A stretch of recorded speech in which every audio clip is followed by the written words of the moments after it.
So I will report from the Klimpen project, and Klimpen is short for klimatförändringarnas inverkan på energisystemet, which kind of translates to impact of climate change on the energy system. And today, this will be with focus on wind power, of course. And I, Gustav Strandberg from SMHI, did this presentation together with Peter Blomqvist at Profu. So any questions on wind power systems goes to him, since I'm more on the climate side, so I will focus more on that. So the project is financed by some government authorities and energy companies and other companies. And we who are the organization working in the project is Energiforsk, Profu, IVL, SMHI, and Chalmers. And the aim for the project is then to different kinds of users that are in the business of producing energy, you could say. So prepare them for that climate change will happen and that will affect their system and how they have to adapt to that. And then in a larger sense, how to deal with change conditions for productions. So in the climate, in the project, we are doing climate scenarios. So we're running simulations of what future climate could be together with energy system scenarios. And then we have different working groups, so with representatives for different types of energy. So you can see them on the slide here. And then we have had working groups with them where we discuss, so what are the challenges for you and what type of climate indices could be of importance for you. So then we calculated them, and then right now we are in the process of having a second round of workshops, and this is point 4 here now, where we look at these different indices. So if climate change in this way, so how will that affect you? And then in the end, we will do some assessment and have an end workshop also with the financiers. So I will talk a little bit about wind power in Sweden and how climate change will affect that. And then in the end, we will have some preliminary results also on the consequences of this. So when this was mentioned already in the morning that we foresee a large increase in wind power in Sweden in the future. So it could be up to as much as 100 terawatt hours in the year 2045. And that, of course, poses some new challenges on wind power, and it also means that everything that affects wind power will affect a larger part of the energy system as a whole. And if we now look at the current situation, so we did a small analysis of 53 sites in Northern Europe. So what is the wind power production there? And all these sites are the individual lines that we can see here.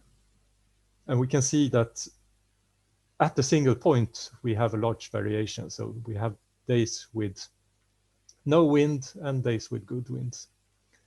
And we can also see that we have some spread between different sites also. So for sea-based wind power, for example, we see that we only go below 20% effect at 16% of the time, which is not that much. Whereas in parts of Germany, we see that the effect is lower than 20% for half of the time, roughly. And this is weather based on weather conditions, of course, but we don't have the same conditions everywhere at all the time. So the combined effect is really good. So this is a motivation for having a more combined system. So we can see that most of the time we have quite a good effect for the system as a whole. So how will this then be affected by climate change? And I will start now by just listing the most important things, and then I will go through them a little bit more in detail. So the most important signal in climate change is that it will get warmer. So every model says that it will be warmer everywhere. And that has one large effect on wind power. And I mean, we see that this is an issue because we had already 2 talks about icing. So if temperature changes, the regions where we will or will not have ice problems will shift. When it comes to the wind climate itself, we see very small changes actually. So we see small changes in wind speeds. We see small changes in the number of calm days and in the number of stormy days. Then, of course, there are large uncertainties in this, both due to natural variability and also because where the storm tracks will move will have a big influence of this. So a small shift in storm tracks does not change the wind climate as a whole in Northern Europe, for example, but at the site it can make a big difference. So if we start then with the temperature change, so one measure of difficult icing conditions is the days where we have so-called zero crossings. So that is days where minimum temperature is below 0 and the maximum temperature is above 0. And to the left here we see the absolute number of days with 0 crossings in the current climate, and then at 1.5 degrees global warming and 2 degrees global warming. And to the right we see the difference between today and these 2 future periods. And then we see quite a clear signal that in southern Sweden, the number of 0 crossing days will decrease. We already have quite a warm winter climate here, which means that an even warmer climate will mean that we have less days around 0 because more of the days in winter will be with plus degrees. And in northern Sweden, we have the opposite direction. So in a cold climate, if that gets warmer, we get closer to 0 degrees, you could say. So we can see that we will have more of those days. And this will also mean that icing conditions will move northwards. And then if we have a look at the wind speed, now we have the same kind of figures as before. So to the left, we have absolute values, and to the right, we have the changes.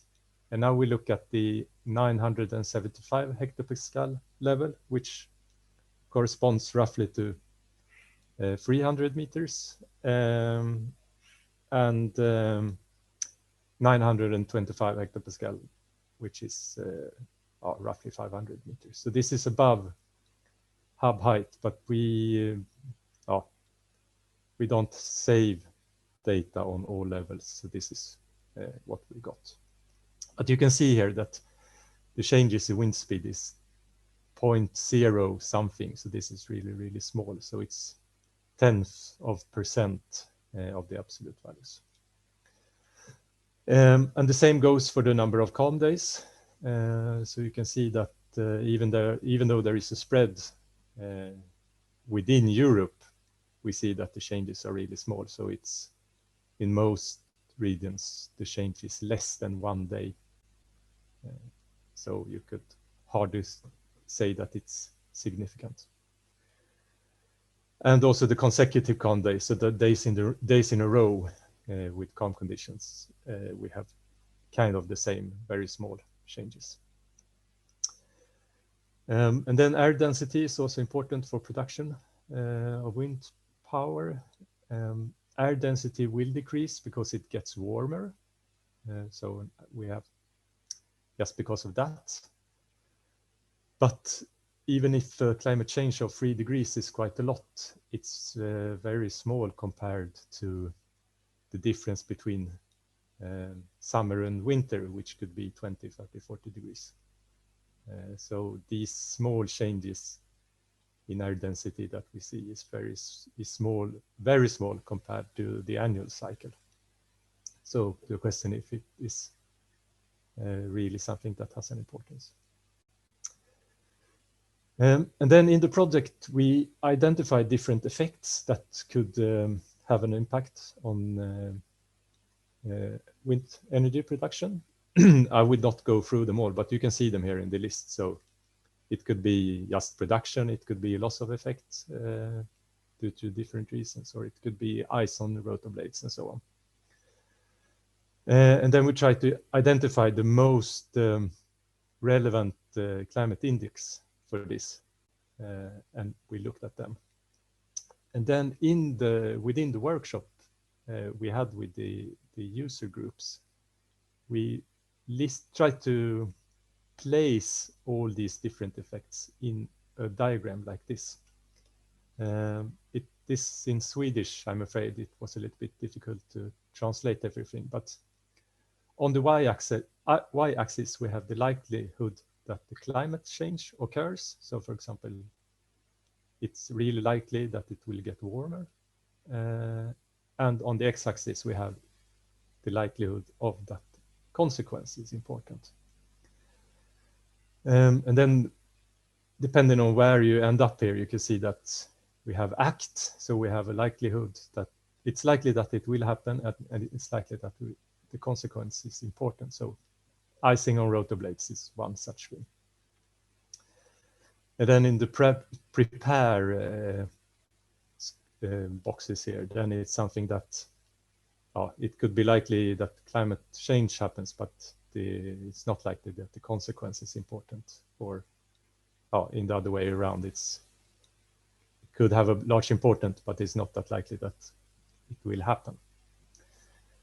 And then the fourth area here is the monitor, where we have a small likelihood that it will happen or that it will have an effect, but it's still something that could be worth keeping an eye on. So this is how we worked with this in the end then in the project. And you can see, for example, that icing is one big issue, and we already know that. Whereas the other things, since we have small changes, we don't see that. Even though the consequence could be important, we don't see that large likelihood that it actually will happen. And that was actually my last slide.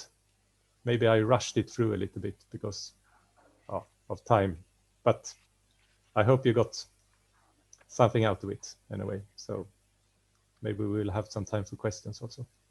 Thank you very much, Gustav. I think it was a good overview. So do we have any questions? See if you have put something in the chat, or if you want to raise your hand. I see that as well. I don't see any hands, and I don't see any in the chat either. I think what you summed up here with the Swedish part, so what you're saying is that the most likely consequence that has some larger impact is icing on the blades. That's the main thing you point out from the project, that yes, is a consequence from the climate change, right? Yes, and I heard that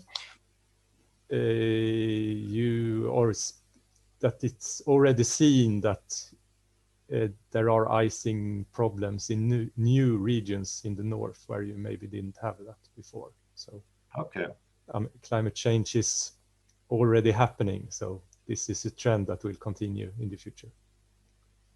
Can you see something in the modeling, the pace of that change? Is that possible to somehow estimate how fast changes will happen? Yeah, I mean, in some extent, you could say that. So you could say that temperature increases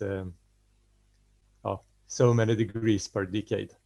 But then, of course, when you go far into the future, that depends on the amount of emissions of greenhouse gases, which we don't know what they will be because it depends on us and how much we will emit. But for the coming 30 to 50 years, you could make a pretty good guess, at least, about what the pace would be. Yeah. And if I remember it now, it's 0.2 degrees per decade. Okay.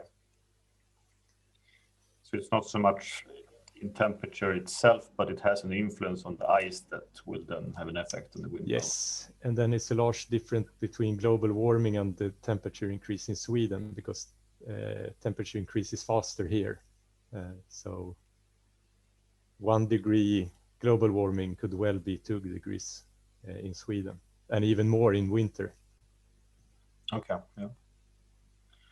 Very, very interesting. I think maybe the silence from the audience also is a signal on that we're approaching lunchtime. Yeah. I thank you all for your participation. It was a rather messy session with a technical interruption and problem, and we lost Sven-Erik on the way. So hopefully I will share session 1 after lunch, which is wind resources and CFD modeling, and I guess it's linked to what we talked somehow on this, especially Johan's part earlier. So hopefully you join that as well, and then we try to squeeze in Sven-Erik if I manage to get a hold of him during lunch here. But otherwise we have that one with the 3 other presentations. But thank you a lot for your participation and patience with the technical interruptions, and then have a nice lunch, and hopefully see you later in the afternoon. Thank you.